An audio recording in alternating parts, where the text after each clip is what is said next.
Anyways, folks, welcome to Paranormal Saturday. It's a show I've pretty much put on the back shelf as of late. I've just kind of lost my interest in the paranormal. It's like, I don't know, maybe I'm getting older. I don't know. I mean, George Norris is like in his late 70s. He's still doing coast to coast, but that's because he's making money off it. You know what I'm saying? If you're making money off it, of course you're gonna continue to generate stories and interest. But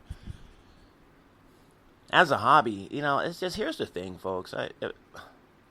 The paranormal really doesn't scare me anymore. And I think you have to be scared or fascinated with something in order to want to pursue it or explore it. And ghosts and all that, they don't scare me no more, folks. If anything, they provide me comfort. And I know that's a weird shift, but I turn to the paranormal to get away from man. It's man who scares me. Like, I just got done watching a video about some former cartel hitman and all the things he did, and the wickedness of the cartel and the violence and this, just crime. And it's man that scares me, people, not the paranormal. The paranormal is the least of my worries. You know what I'm saying? Like, when I go to bed at night now, the least of my worries is seeing some ghostly figure float past my bed. What are they gonna do? What scares me is some earthly man knocking at my door, breaking down my door, and robbing me or something. That's what scares me, not some ghostly.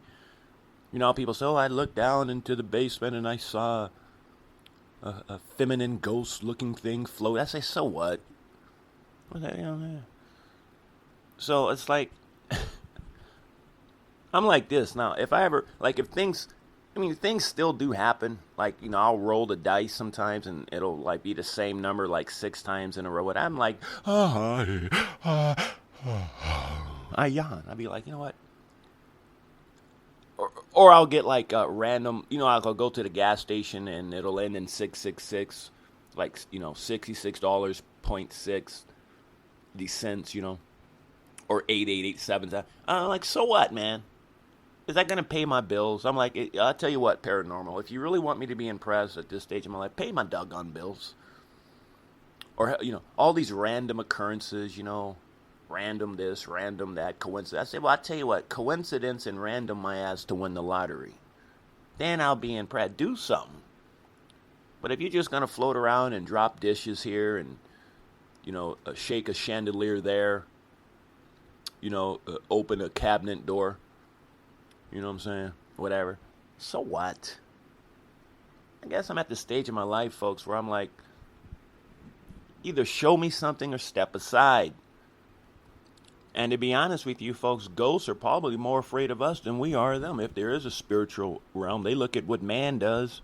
They look at what Hamas is doing and the war over there in the Middle East and Palestine and Ukraine and Russia and Hitler and Mussolini and the cartel and the Bloods and the Crips and the corrupt cops and politicians. They probably look at us humans like we're the ones that are wacky. You know what I'm saying? They probably look at us humans like we're the ones that are wacky. Like years ago, I used to go to a church, the Adventist, Seventh-day Adventist, years ago. I'm not with them no more, but I'm just saying, they used to always say like Earth was a prison. I believe it now. Shit. They were like, the planet Earth is like a prison where all of sin is contained. Now it makes sense. It's like planet Earth is a maximum security prison system. You know what I'm saying? It makes sense, man. But anyways, I'm going to keep this short because it takes me forever. If I really wanted to do a good show, it would take me hours to, write it out and edit and this and that. I ain't going to get no views or listens. So I just, I simply do this to keep my mind sharp, or to just, I do it like an exercise. That's all, folks. But anyways, hey, welcome to Paranormal Saturday. Maybe the next episode, maybe, I don't know, maybe I will have seen something that will change my view. But as of now, a paranormal just kind of makes me, oh boy. Later and out.